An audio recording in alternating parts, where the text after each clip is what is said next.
Então, gente, nós temos a último grupo de revisão, né, para redação. Eu vou colocar aqui para compartilhar com vocês.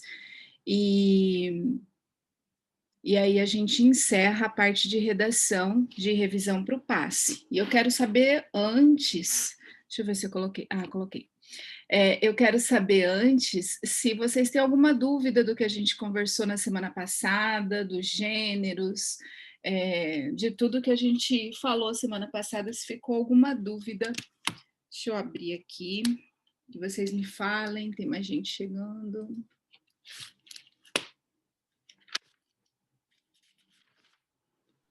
Não, prof, de semana passada ficou tudo tranquilo. Tudo certo, né? Muito bem. A gente viu a prova de 2017, a gente viu a prova de 2018 e acho que faltou só a prova de 2019, né? Deixa eu abrir aqui a prova para compartilhar com vocês. Espera aí. Deixa eu só abrir o meu arquivo. E aí a gente já...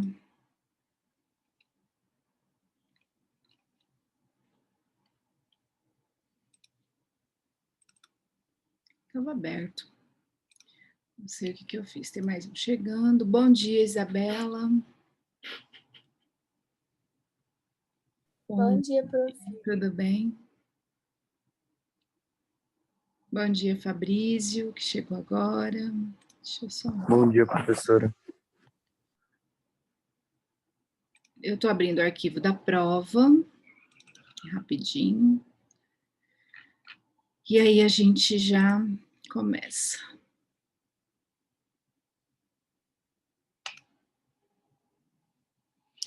Nós paramos em texto literário. Hoje a gente vai trabalhar a partir dos textos que circulam nas redes sociais.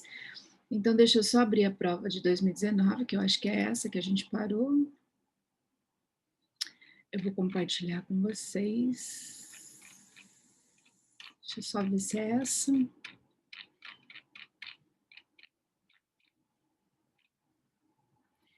São as questões 9, 10 e 11.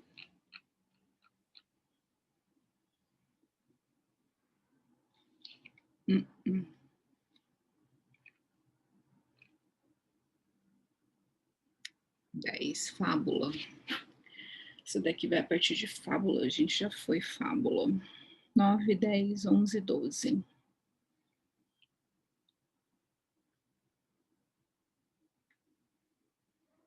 Na aula passada eu mostrei as 3 provas para vocês de uma vez ou não?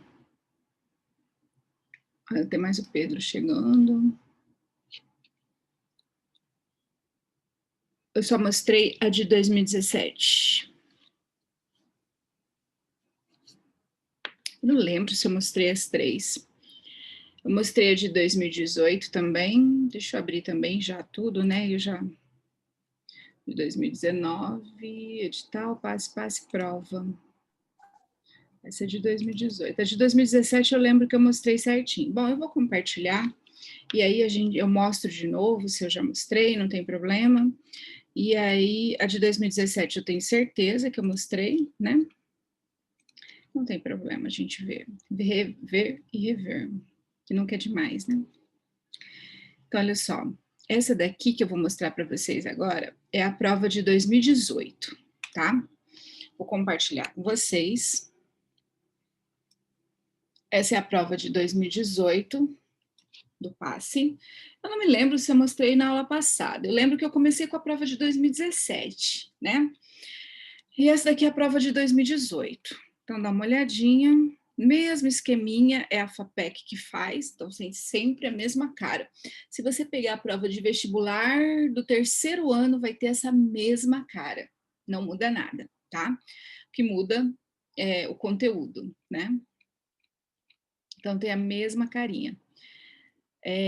Nós lemos sim, a Infinita Fiadeira, lembra que nós lemos a história da aranha? Nós lemos sim. Tá? Eu li com vocês, ó, poema lírico, e a gente parou aqui no poema lírico.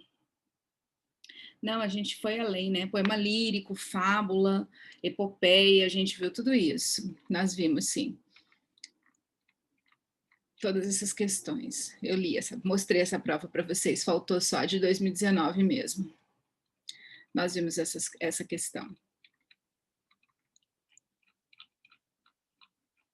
Que essa prova, que eu falei para vocês, que na verdade ela foi em março de 2018, lembra? Uma foi em dezembro e outra foi em março, porque essa era a única turma que começava, na verdade, né? Ela fez 2 provas bem seguidinhas. Então tá. Então essa daqui vocês já viram. Eu lembro que a gente leu esse texto. E aí tem a prova de 2019, que eu vou compartilhar agora com vocês, que é esta aqui. Lá no comecinho, que eu gosto de mostrar a cara da prova, né? Olha lá. A mesma aparência, e a mesma aparência da prova que você vai encontrar lá. Eu tô com a sensação que vocês... Tá no máximo. A mesma aparência da prova que vocês... A não ser que eles mudem, é óbvio que eles podem mudar, mas foi a mesma aparência da prova de 2019, ó, 8/12 de 2019. Era para ter sido agora, comecinho de dezembro, né? De 2020. Por causa da pandemia, jogaram lá para 2021, tá? Então, primeira etapa, duração de 4h30, e lá vamos nós. Começa com linguagens, códigos e suas tecnologias, né? Inglês. Hoje eles mudaram, colocaram inglês primeiro, depois espanhol. Como é que é? Primeiro espanhol e depois inglês. Aqui é espanhol. E depois a prova de inglês, tá aqui. Aí vem língua portuguesa e literatura. A primeira questão, de 6 e 7, né? É sobre fonema, aí linguagem. Aí leia o conto e responda a questão 8. Adjetivo, pronome, gramática, né? Questão 9. Machado de Assis, correta sobre o narrador do romance. Então, aqui é um pouco de literatura, né? Um pouco de interpretação e um pouco de redação, porque fala do narrador. Ele pergunta sobre o narrador. Até coloquei aqui para a gente dar uma olhadinha nessa questão. Então, as 3 professoras, a minha conexão com a internet está instável. Mandaram um recadinho aqui, meu computador está avisando. Então, se cair, vocês já sabem, né? Mas tá bom. A questão, ela vai trabalhar com os 3 conhecimentos. Por isso que eles falam que é uma prova de linguagens, né? Que não é só uma única matéria. Pode ter uma questão que trabalhe as 3 juntas. Então, tá lá. Leia o trecho a seguir e responda a questão 9. Então, a questão 9 fala o seguinte. No dia seguinte, Quincas Borba acordou com a resolução de ir ao Rio de Janeiro. Voltaria no fim de um mês. Tinha certos negócios. Rubião ficou espantado. E a moléstia e o médico. O doente respondeu que o médico era um charlatão. Charlatão é um enganador, né? Era um mentiroso. E que a moléstia é a doença, e que a moléstia precisava espairecer, tal qual a saúde, precisava de espairecer é de mudar de ares. Moléstia e saúde eram 2 caroços do mesmo fruto, caroço do fruto, né? Caroço, vocês sabem. 2 estados de humanitas. Vou a alguns negócios pessoais, concluiu o enfermo, o doente, e levou, além disso, um plano tão sublime que nem mesmo você poderá entendê-lo. Desculpe-me esta franqueza, mas eu prefiro ser franco com você a sê-lo com qualquer outra pessoa. Rubião ficou do tempo que este projeto lhe passasse, como tantos outros, mas enganou-se. Acrescia que, em verdade, o doente parecia estar melhorando. Não ia à cama, saía à rua, escrevia. No fim de uma semana, mandou chamar o tabelião. Tabelião é o cara do cartório. Tabelião, repetiu o amigo. Sim, quero registrar o meu testamento. Ou vamos lá os 2. Então, testamento que faz quem vai morrer, né? Ou quem acha que vai morrer bem próximo, naquela época. Hoje faz quem já pensa em deixar tudo preparado, né? Com base na leitura desse trecho de Machado de Assis, assinale a alternativa correta. Tem mais gente querendo entrar aqui. João Vitor. Eu acho que eu dei bom dia para quem entrou. Pedro, bom dia. Agora o João Vitor está entrando. Deixa eu dar bom dia para o João Vitor.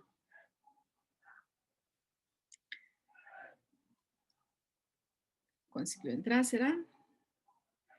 Bom dia, João Vitor. Então vamos lá. Questão 9. Com base na leitura desse trecho de Machado de Assis, assinale a alternativa correta a respeito do narrador do romance. Letra A. Apela ao sentimentalismo do leitor desde o início do romance, fazendo um dramalhão em relação à morte de Rubião. A narrativa acontece em terceira pessoa e o narrador não participa das ações como personagem. O texto não apresenta narrador, pois é um tratado filosófico sobre a teoria do humanitismo. O narrador é em primeira pessoa e ele descreve as ações em ordem linear e participa como personagem. Aí você já pode ir eliminando, né? Tá em primeira, tá em segunda, tá em terceira. O narrador é o próprio Machado de Assis, que utiliza a obra como uma espécie de diário de memória de sua vida. Então você já elimina vários aí, né? Então, qual é a alternativa que vocês acham que você pode marcar aí que vai dar certo? Essa é fácil, né? Dá para perceber rapidamente pela forma como eles colocam já de cara aí que o narrador é em... Quem consegue identificar? Vou colocar lá no texto de novo, peraí, que ajuda, né? Ó, na primeira linha já dá para perceber, né? No dia seguinte, Quincas Borba acordou. Ele acordou. Isso é em primeira pessoa? Não é, porque ele não fala assim, eu acordei. Então aí você elimina quantas questões, quantas alternativas. Não é o próprio Machado de Assis, porque ele não fala eu acordei. Ele não fala em primeira pessoa, eu acordei. Então aqui você já elimina o D e elimina o E, né? Apela para sentimentalismo? Não fala, fica falando de sentimentalismo. Fala de filosofia? Não fala em momento algum de filosofia. Então, cuidado, ele usa essa palavra humanitismo só para te enrolar. Então, quando ele fala aqui, ó, no dia seguinte, Quincas Borba acordou, quer dizer que ele acordou, está em terceira pessoa. A narrativa acontece em terceira pessoa e o narrador não participa das ações como personagem. É o mais simples e o mais claro de todos. Alternativa B. Alternativa B. Tá? Então, bem simples esse. 10 e 11. Leia o texto abaixo para responder as questões 10 e 11. Trágico acidente de leitura.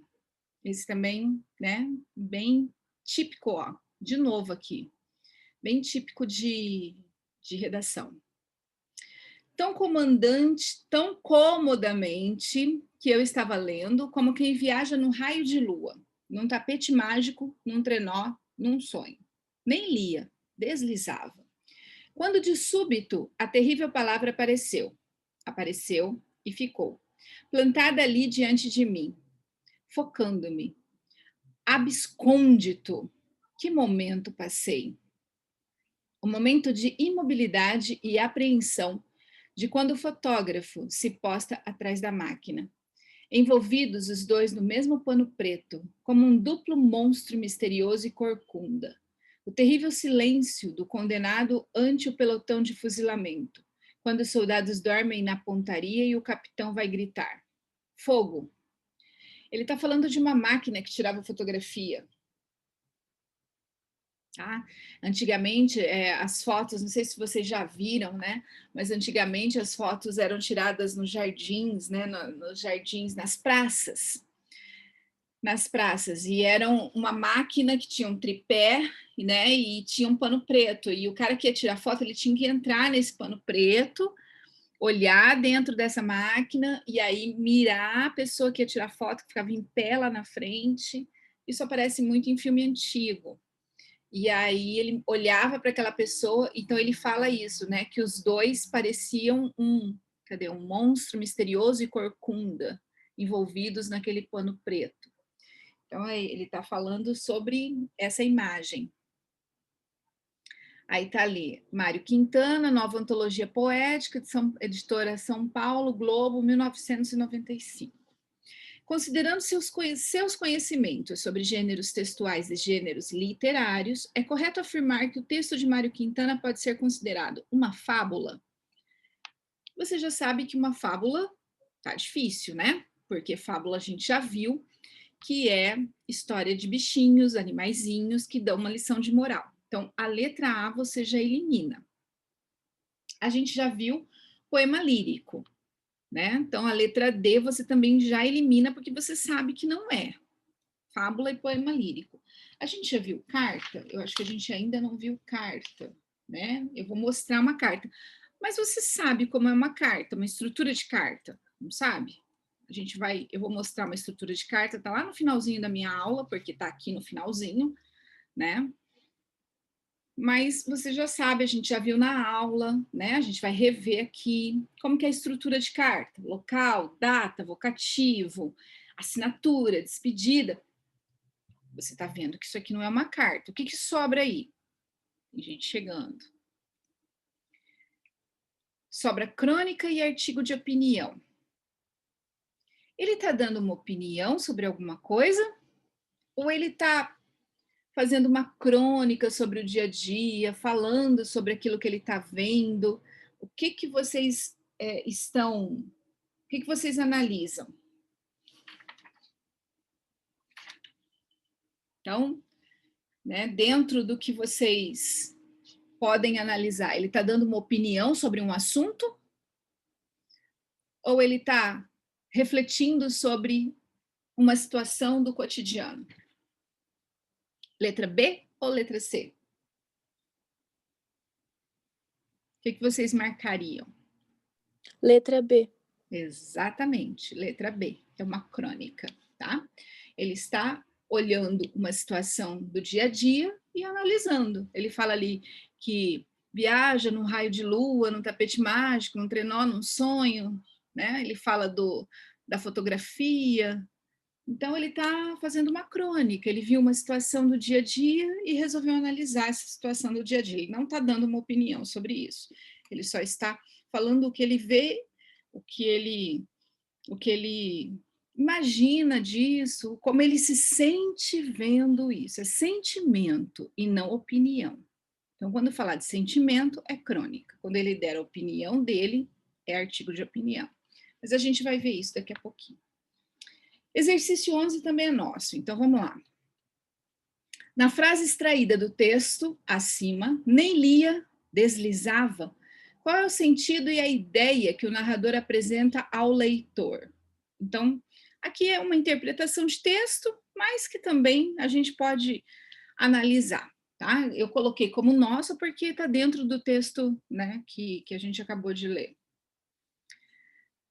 Letra A, que ele se desconectou da leitura, de forma que ele não pôde compreender o teor da mensagem do texto. Letra B, estava distraído ao ler o livro. Letra C, que estava envolvido na leitura, distante da realidade. Letra D, que nesse momento perdeu sua concentração na leitura e passou a pensar em algum acontecimento de sua vida. E letra E, que estava desatento e pouco envolvido na leitura do texto, uma vez que estava atento e ligado à realidade. Então, presta atenção, que todas as alternativas, elas falam quase a mesma coisa.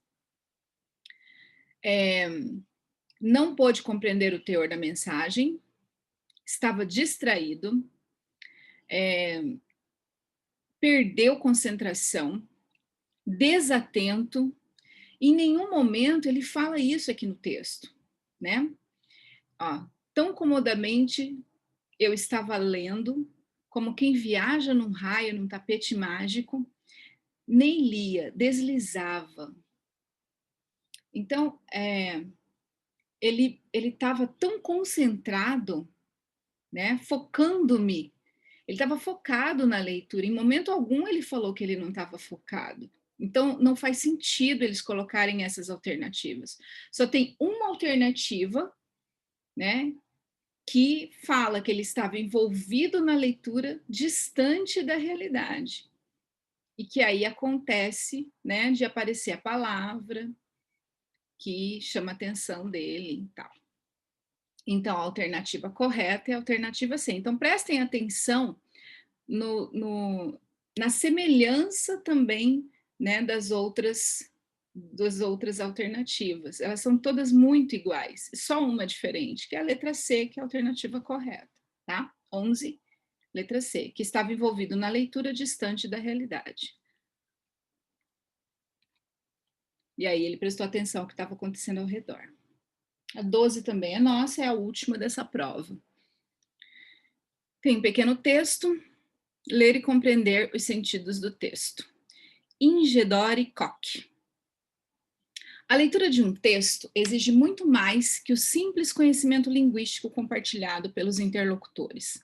O leitor é necessariamente levado a mobilizar uma série de estratégias, tanto de ordem linguística como de ordem cognitivo-discursiva, com o fim de levantar hipóteses, validar ou não as hipóteses formuladas, preencher as lacunas que o texto apresenta, enfim, participar de forma ativa da construção do sentido. Nesse processo, autor e leitor devem ser vistos como estrategistas na interação pela linguagem. Assinale a opção correta no que tange a interação entre leitor e o texto. Então, ele deu uma ideia do que esse autor acha que o leitor e o texto têm que ter na hora de leitura, e aí ele pergunta: assinale a opção correta no que tange, no sentido, né, a interação, segundo esse autor, entre o leitor e o texto. Então, vamos lá. Número 12. Letra A. No processo interativo, texto, leitor, a ativação do conhecimento antigo do leitor é algo dispensável, visto que este é irrelevante para o que está mencionado no texto. Foi isso que o texto falou? Que é dispensável? Você pode desconsiderar o que o leitor traz de bagagem, de conhecimento antigo? Não foi bem isso, né? Letra B. A interação entre o leitor e o texto possui sentido à medida que estabelece diálogo por meio de ações linguísticas e sociocognitivas.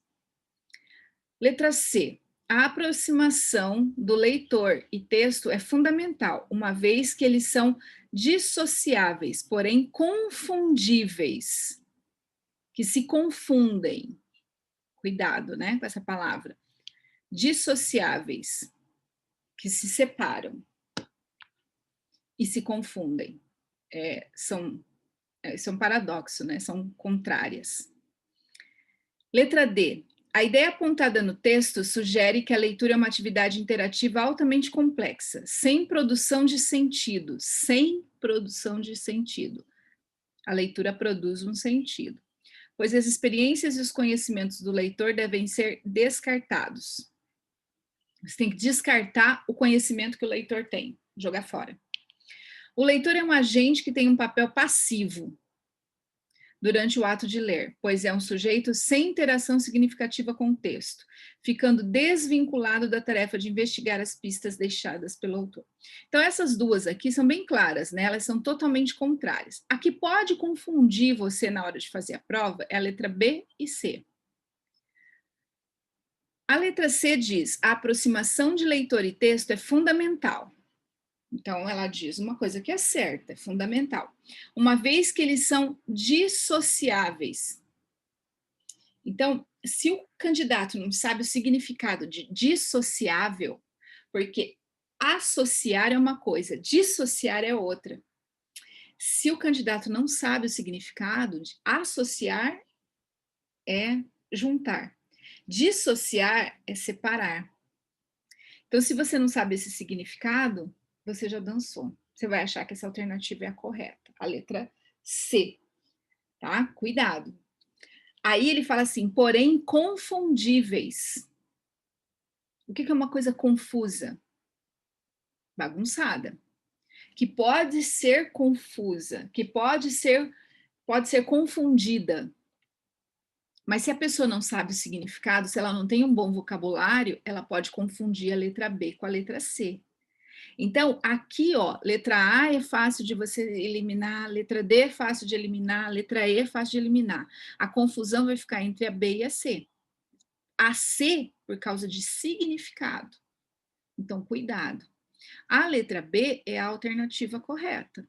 A interação entre o leitor e o texto possui sentido à medida que estabelece diálogo por meio de ações linguísticas e sociocognitivas. Se você prestar atenção no texto, você vai ver que é isso que ele fala. Ó, cognitivo, discursiva e linguística, ordem linguística e cognitiva. Só que se você não prestar atenção, você pode cair nessa daqui por falta de conhecimento de significado de palavra. Então, essa é a mais difícil, porque é pura interpretação e puro significado de texto. Mas eu quis falar sobre ela porque, né, tá aí e é importante. Muito bem. Agora vamos para a nossa, deixa eu interromper, nosso conhecimento de gêneros textuais. Bom dia para quem chegou depois, Pedro, João, que eu acho que eu não tinha dado bom dia, né, direito. Então vamos lá. Eu vou compartilhar com vocês os gêneros que faltaram. Que a gente viu alguns hoje, alguns semana passada.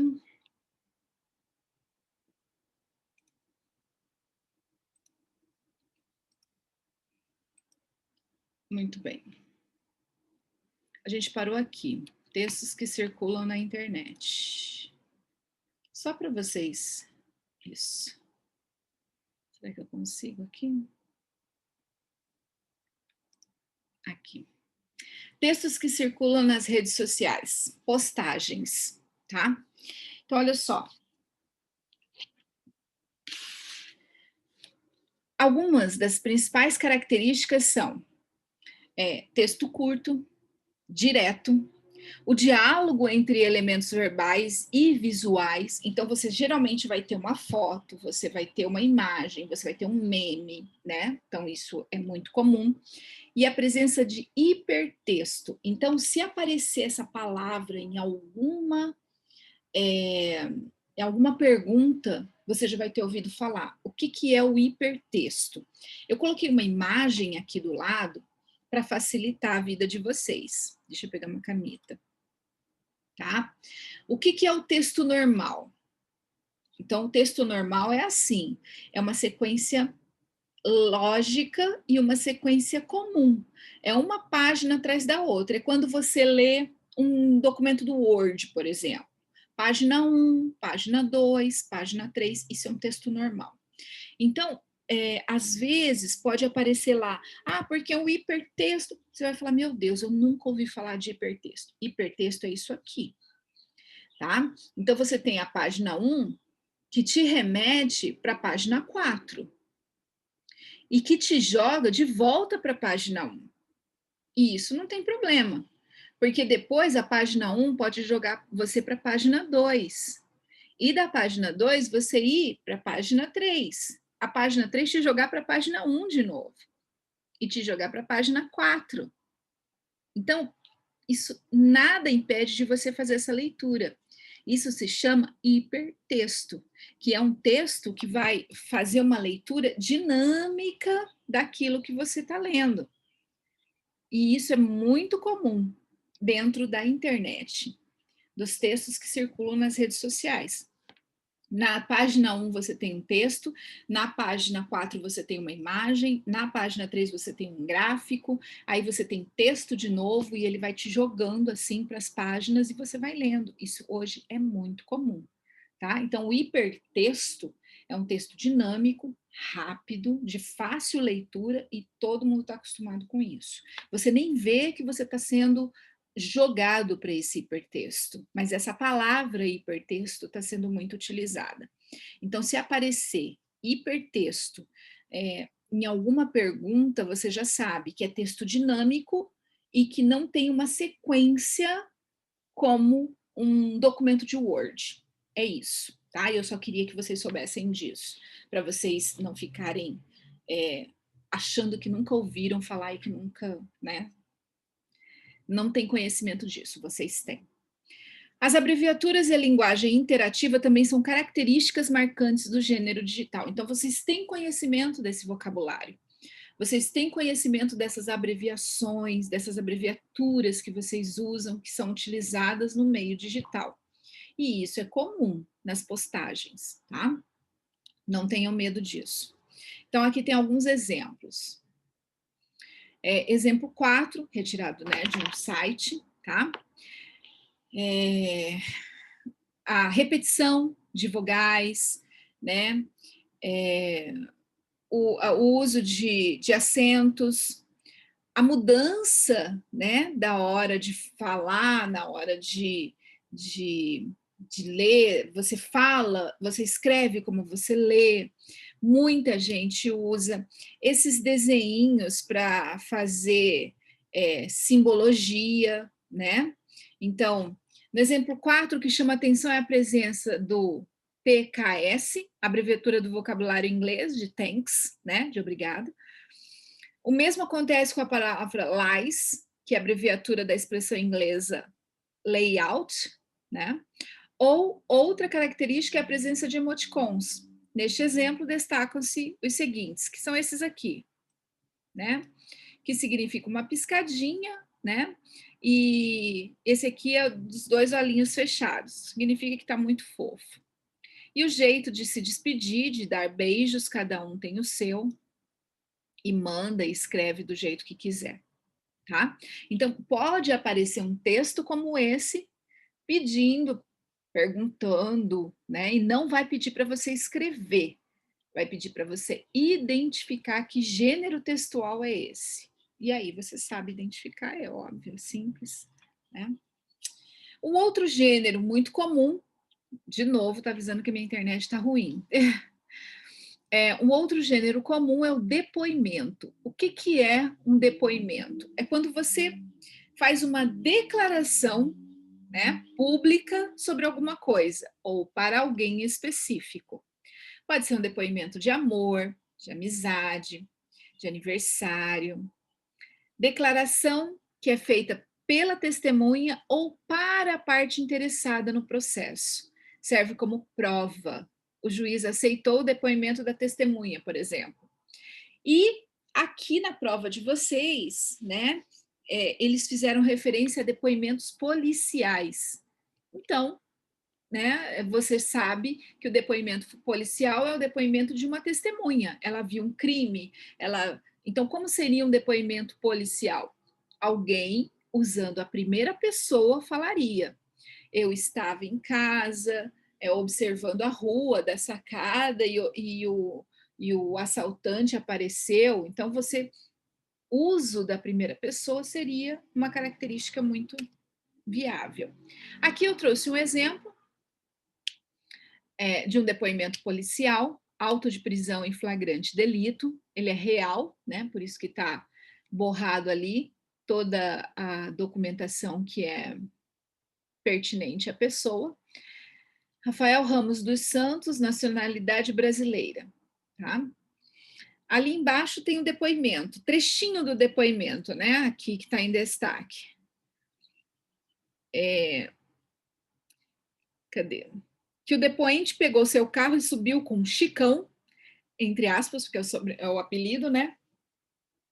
Parando na rua anterior ao. Aqui não dá para ler porque está com a caneta em cima, da universidade, ao. Não sei. Que Chicão fez contato com tanto contato, né, com Léo, pessoa que iam encontrar. Que Léo veio com uma tola no carro particular dele. Que neste momento Chicão ou Léo fizeram contato com Carioca, acionando a equipe da primeira DPC, que é responsável pela região. Chicão disse que a informação dava conta que homens armados estavam na região. Então, vem todo o depoimento, vem toda a história do que aconteceu, tá? Então, pode ser o depoimento da prisão, pode ser o depoimento do policial, pode ser o depoimento do meliante, como eles falam, né, do bandido. Então, você tem depoimento de qualquer situação. Pode ser o depoimento do aluno, depoimento do professor, de quem você precisar, tá? É uma foto da Polícia Civil esse aqui, essa imagem, tá? Que eu consegui na internet. Não é real, não é prova de vestibular, né? Nada disso, é uma foto real. Ali eles fazem referências também a versículos bíblicos, né? Não sei se vocês se lembram, uma das situações. Então, pode aparecer de tudo, né? Aparece verbete de dicionário a versículos bíblicos. Então, o que é um versículo? Um versículo é uma subdivisão de artigo. Parágrafo é um parágrafo, um pedacinho, é um verseto, um verso pequenininho. São os versículos da Bíblia. Então, para quem já viu, para quem não viu, e é um trechinho como esse aqui, ó, um númerozinho desse. Tá? Então, ele tem uma referência, tem um nome, né, do livro. Tem alguma coisa aqui em cima, deixa eu ver se eu tiro. Aqui. Tem o nome do livro, tem um número que faz a referência. 1 Timóteo 4:12. Eu circulei o 11, mas é o 12. É aqui embaixo. Ninguém o despreze pelo fato de você ser jovem, mas seja um exemplo para os fiéis na palavra, no procedimento, no amor, na fé e na pureza. Então tem um ensinamento, tem uma história, tem várias histórias, né? Então tem uma parte histórica, tem um ensinamento. Então tá ali. É um número que vai fazer a referência, certo?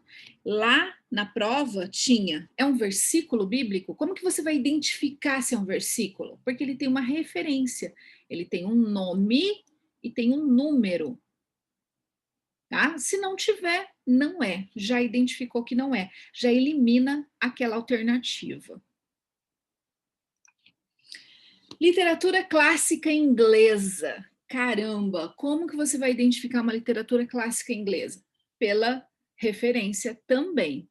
É cheia de detalhes e personagens cativantes. Está presente no nosso imaginário por meio dos cinemas, né? O nosso contato com essa literatura é assim, que retratam as páginas dos livros, congelando nas telas uma fração das maravilhas que encontramos nas obras por meio de palavras tingidas no papel. E é por essa riqueza de detalhes que devemos conhecer melhor os clássicos ingleses. Eles são muito famosos no nosso meio. Então, confira abaixo uma lista de 5 livros para iniciar a sua leitura. Eu vou dar algumas dicas, tá? Primeiro, os melhores clássicos da literatura inglesa, né? O Morro dos Ventos Uivantes, não sei se alguém já leu, mas aí, se alguém gosta de ler ou se vai entrar de férias agora e quer uma boa dica de leitura, já vou deixar. Esse aqui foi um dos primeiros que eu li na minha adolescência, é maravilhoso. É um dos motivos por eu ter feito a faculdade de letras. Ele é de 1847, mas não parece, se a gente lê, parece bem mais atual. O Morro dos Ventos Uivantes, tá? É a única obra publicada dessa autora, Emily Brontë, que na época se escondia por meio do pseudônimo de Alice Bell, e é fantástica a obra. Jane Eyre, publicado por Charlotte Brontë, utilizando-se do pseudônimo de Currer Bell. A obra é um marco para os romances de formação, não sei se vocês conhecem, que acompanha uma personagem ao longo de sua vida, relatando suas mudanças e suas experiências. Para quem gosta, também é bom. Eu gosto mais do Morro dos Ventos Uivantes. Orgulho e Preconceito também está aí, né, no conhecimento, é Jane Austen. É uma das obras mais famosas da autora, um dos símbolos da literatura inglesa. O livro foi publicado em 1813, e a sua tradução chegou às terras brasileiras em 1940, quase 130 anos depois. após a primeira publicação. Ela se tornou icônica e as personagens, né, Elizabeth e o Mr. Darcy, são conhecidos mundialmente como amantes orgulhosos. Então, é uma história muito, muito, muito famosa. Frankenstein, o romance de terror escrito por Mary Shelley, consagrou o gênero e foi considerado a primeira obra de ficção científica da história. Foi publicada em 1818 e conquistou todo o mundo.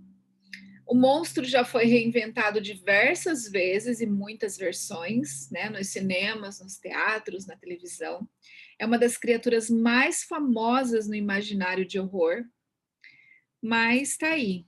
Ninguém nunca conseguiu superar esse monstro. Todo mundo cria, cria, cria, mas desde 1800 ele está aí na moda e é famosíssimo e é inglês.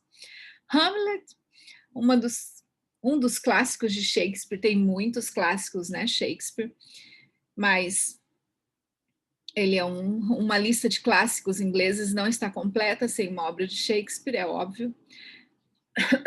O autor inglês está entre os mais populares do mundo, suas obras estão presentes na mente de todos, seja Romeu e Julieta, Sonhos de uma Noite de Verão ou Hamlet. A última obra é uma das mais conhecidas de William Shakespeare e provavelmente uma das mais reencenadas. E, para não falar só de clássicos antigos, né, a saga Harry Potter, escritos pela autora J.K. Rowling, são os novos clássicos da literatura inglesa. Então, são clássicos da literatura inglesa que a gente não pode deixar de falar. Se cair um trechinho e eles perguntarem sobre literatura inglesa, pedirem para vocês identificarem, vocês têm que ter condições disso. A autora construiu um novo mundo que se popularizou, ganhou força na imaginação de crianças e adultos com questões sociais presentes no mundo moderno. E já é considerado um clássico moderno. Só que aqui, e eu quis falar da literatura, mas aqui eles perguntam, na alternativa, se é poema, né, da literatura inglesa. E o Shakespeare, né, William Shakespeare, foi dramaturgo e foi poeta inglês, de grande importância do final do século XVI e início do século XVII. O escritor produziu peças de teatro e poemas em forma de sonetos e narrativas que trazem temas como o amor, questões filosóficas e sociais, a passagem do tempo e a beleza. A produção poética de Shakespeare conta com 2 obras narrativas, Vênus e Adonis, de 1593. O Brasil estava sendo descoberto e o cara já tinha obras narrativas. E O Rapto de Lucrécia, de 1594. E 154 sonetos, publicados em 1609, que foram todos enumerados. Então, qual é a identificação desses sonetos de Shakespeare? Número, tá? Então, são 154 sonetos, ó, prestem atenção nisso. São números. Soneto 1, soneto 2, soneto 3, soneto 154, tá? Então, tá lá, soneto 5 eu trouxe para vocês. Então, se pedir para identificar, você tem que saber. As horas que suavemente emolduraram, o olhar amoroso onde repousam os olhos, serão eles o seu próprio tirano. E com a injustiça que justamente se cede, pois o tempo incansável arrasta o verão, ao terrível inverno e ali o detém, congelando a seiva, banindo as folhas verdes, ocultando a beleza desolada sobre a neve, sob a neve. Então os fluidos no estio não restaram, retidos nas paredes de vidro, o belo rosto de sua beleza roubada, sem deixar resquícios nem lembranças do que fora. Mas as flores destilaram, sobreviveram ao inverno, ressurgindo renovadas com o frescor de sua seiva. Está aí um exemplo. Se aparecer, você já sabe que é um exemplo de poema da literatura clássica inglesa. Você vai saber identificar, tá? A interpretação, né, desse soneto shakespeariano, Shakespeare nos apresenta a ação do tempo, né? Você vê ele falando da neve, das flores, agindo de forma implacável no corpo e na existência do ser humano. O autor descreve o tempo como um tirano que arrasta os dias e as estações do ano, levando com ele a beleza da juventude e a própria vida.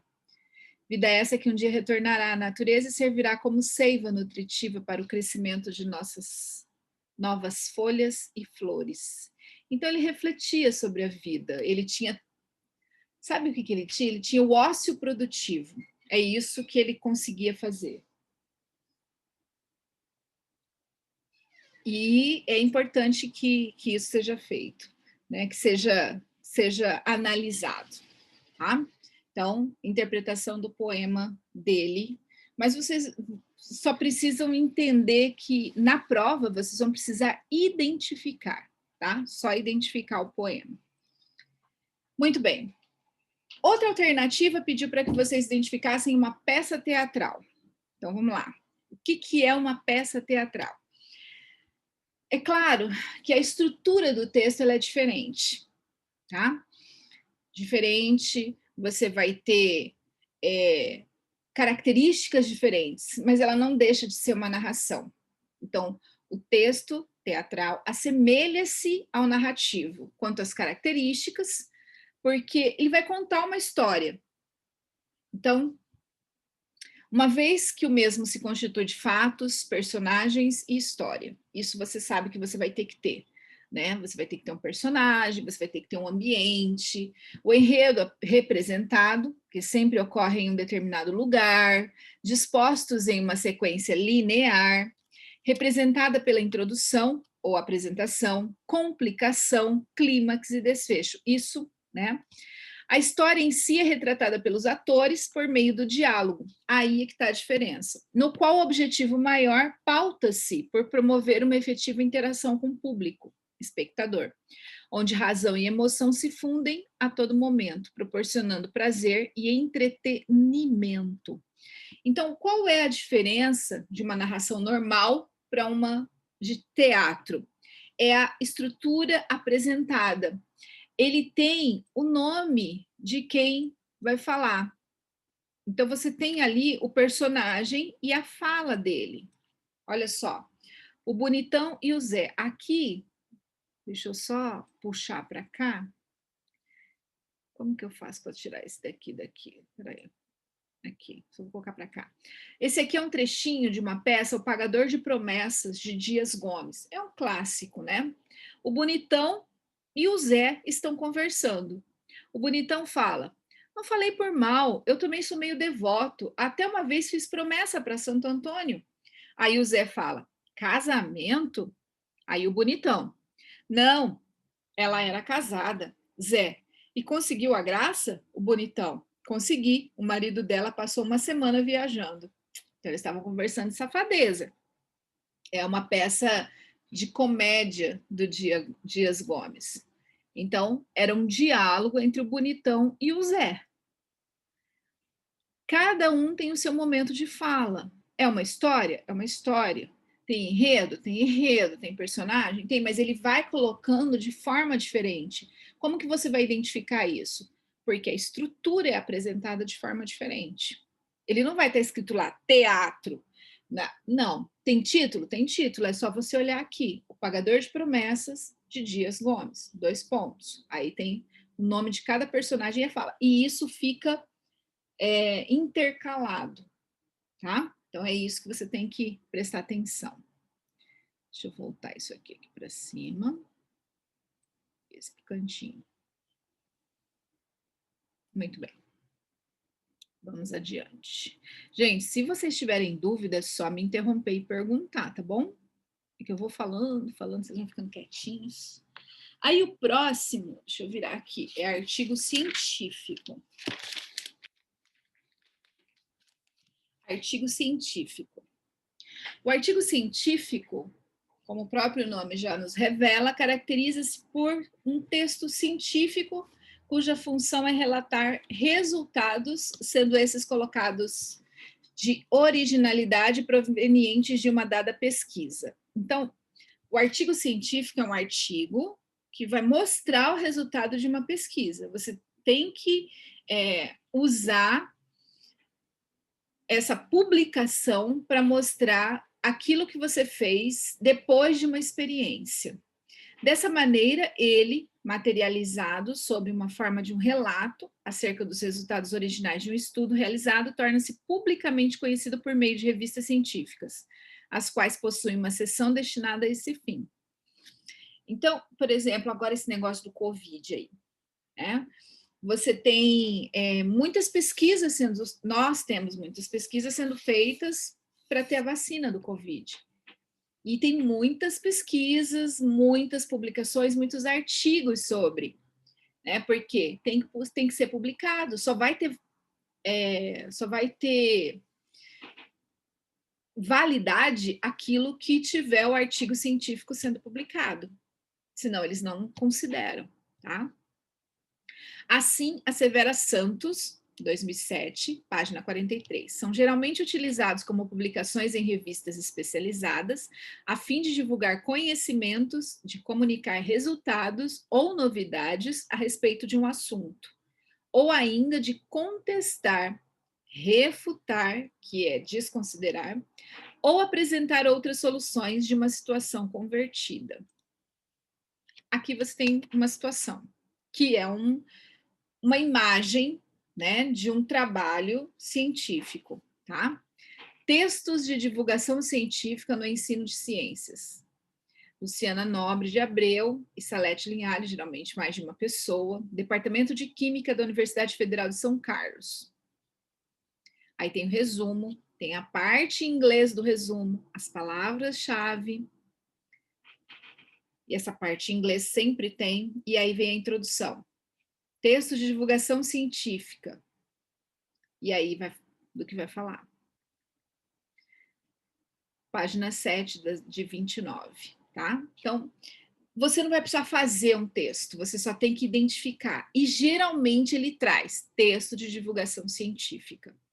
Então, não precisa se preocupar com isso, tá? Ele sempre vai se mostrar um texto de divulgação científica. Não é complicado de você identificar isso. E o conteúdo também. É sempre uma publicação sobre uma pesquisa. Então, leia com bastante atenção, tá? Não é uma historinha, não é uma fábula, não é. Então, também é uma alternativa fácil de você eliminar em qualquer outro texto. E aí vem a dissertação, que em algumas alternativas aí nas provas que nós vimos aparece, né? Dissertação vocês sabem, todo mundo conhece, mas eu coloquei aqui.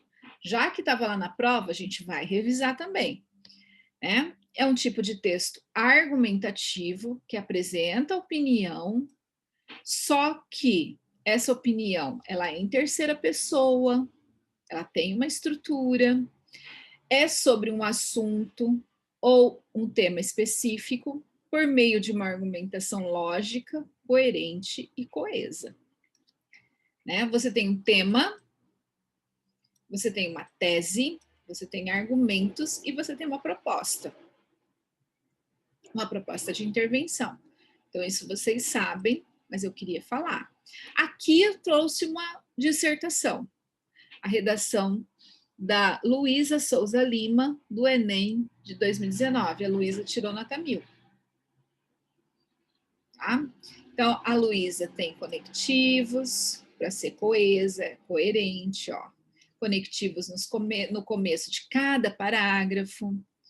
No começo das frases, ela faz conexão também, ó, em consonância, tendo em vista, né? Ó, ela até repetiu aqui, mas tudo bem. Assim. Ó. Então, ela tem um texto bem estruturado. Claro que eu não vou ler esse texto todo com vocês, porque vocês já conhecem esse gênero, né? Todavia, são conectivos que ela foi colocando ao longo do texto para fazer um texto coeso né? Coerente a gente teria que ler para ver se é coerente, mas com certeza é, porque ela tirou nota 1000, né? Então a gente sabe que o texto é coerente pelo resultado dela, mas a gente precisa ter. Eu vou colocar esses slides lá no Sysflaming depois que eu terminar aqui, né? Vocês vão ter a aula, então vocês vão poder parar, vão poder ler, vão ter todo esse. Ó, para tanto, isso, essa. No começo de cada frase, no começo de cada parágrafo, ela tem um conectivo. Isso faz com que o texto fique coeso. E bem escrito, né? Muito conteúdo, ó. Parágrafos longos, nada de parágrafos curtinhos. Frases curtas, mas não parágrafos curtos, ó. Frases, períodos, né? Bem escritos, ó.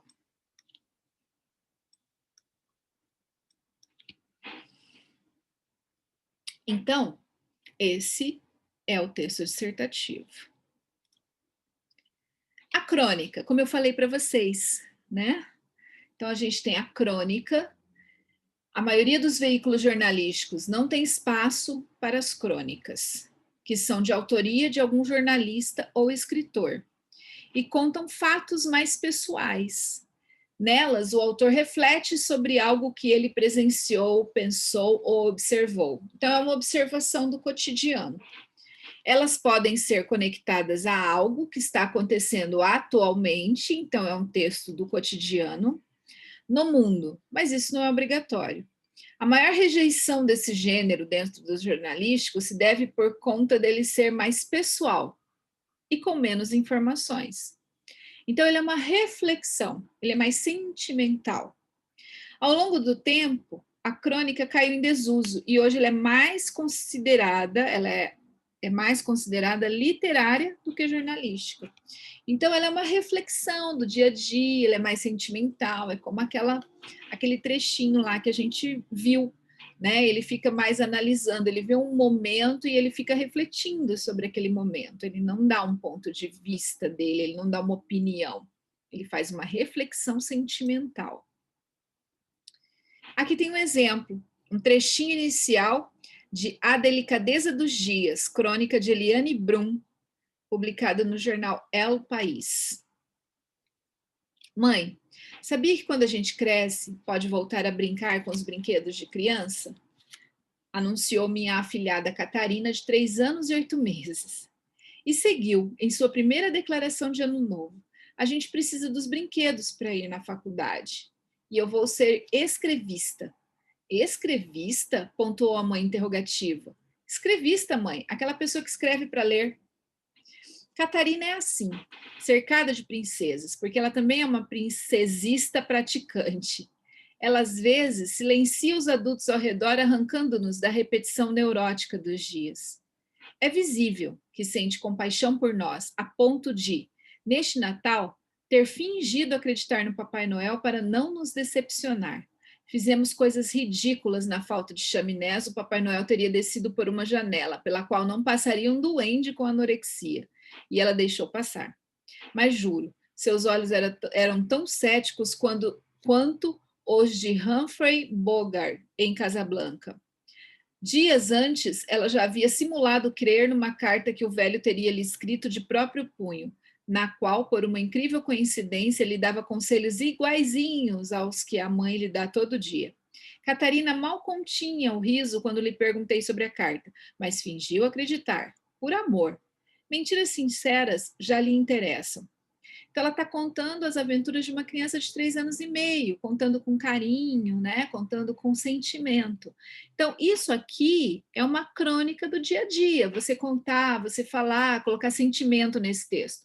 Crônica, tá? Não tem argumento. Ela não quer convencer você de nada. Ela só está contando o que ela está vivendo. É crônica.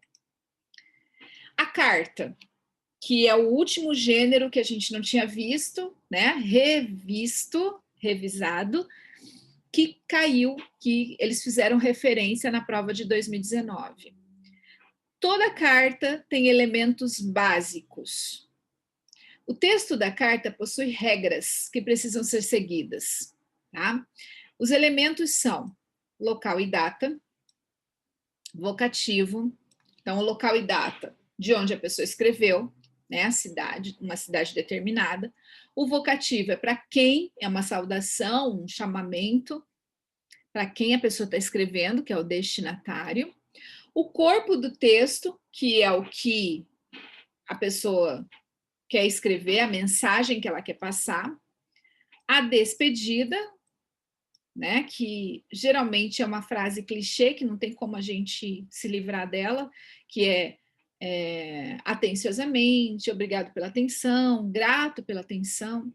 E a assinatura, que é para identificar quem está mandando essa carta, mas no vestibular você não assina, né? Vocês sabem disso. Mas numa carta do passe, você só vai identificar esse gênero textual, então não tem nada a ver, né? Só para você identificar se é uma carta ou não. Aqui tem um exemplo, tá?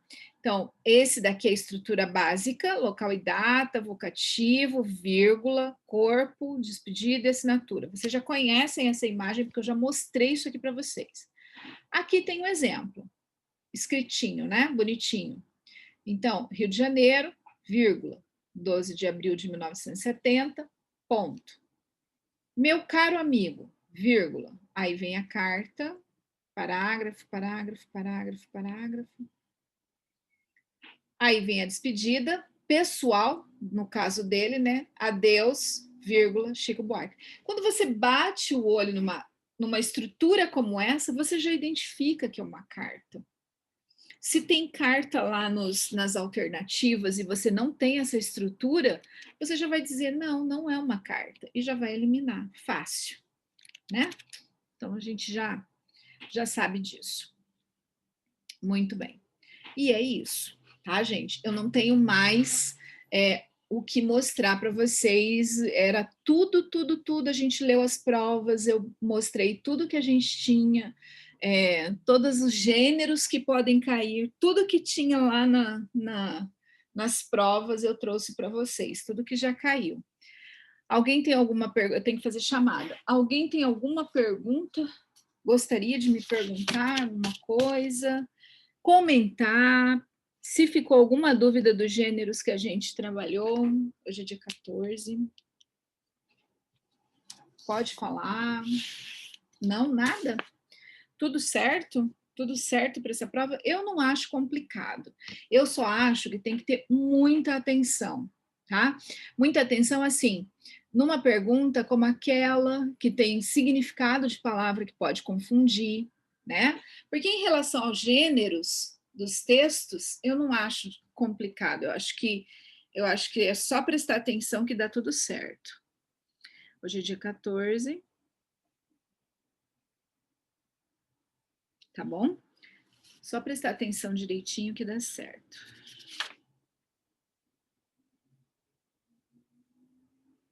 Ai, gente, hoje é a nossa última aula, né? Se a gente estivesse na escola, a gente ia fazer uma cartinha pro ano que vem. Deixa eu ver, Bruna. Bruno.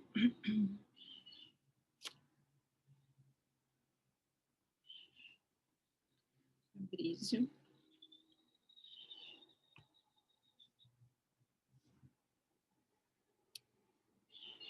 Qual que é o Fabrício? O Fabrício Rezende, né?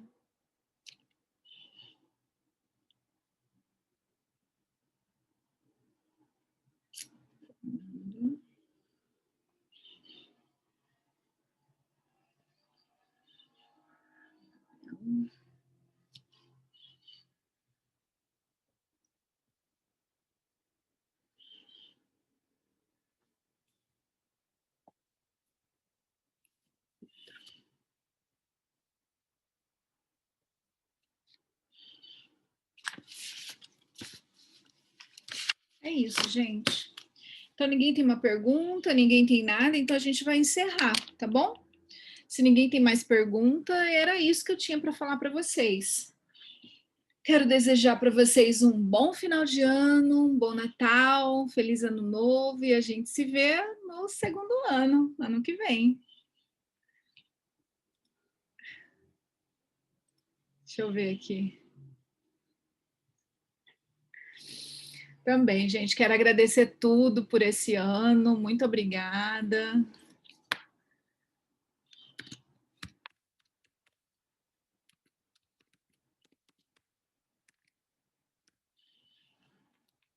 Nossa, muito obrigada mesmo. Vocês foram ótimos. Vocês são ótimos. Esse ano foi tão complicado. Nossa, vocês foram ótimos. E a gente tinha muita coisa para fazer e tudo tão diferente, né? Mas vocês foram ótimos. Eu que agradeço. Tá bom? Fiquem com Deus, se cuidem, que vocês tenham um ótimo final de ano, que tudo dê certo, que todos tenham saúde, que todos passem muito bem esse final de ano em família, que Deus abençoe todos vocês, tá bom? Não gosto muito de despedida, não. Tá certo, gente? Beijinho para vocês. Quem puder abrir a câmera aí para a gente dar um tchauzinho, para a gente se despedir. Quem é que está aqui? Tchau, Bruna. Fica com Deus. Dá um beijo aí na família, para todo mundo. Obrigada por tudo. Eu que agradeço. Obrigada, prof. Tchau. Tchau. Beijo, prof. Beijo. Quem mais pode abrir a câmera aí para a gente se despedir? Pedro, João, Fabrício, Isabela, Fernando. Vamos lá, gente. Vocês não estão aí, é? Ou estão? E estão acanhados? Oi. Oi. Oi, Isabela. Bom final de ano. Bom descanso. Feliz Natal. Feliz Ano Novo para vocês. Que Deus abençoe vocês. Tá bom? Para você também. Obrigada. Tchau, tchau. Quem mais está aí? Fabrício, Pedro, João Vitor.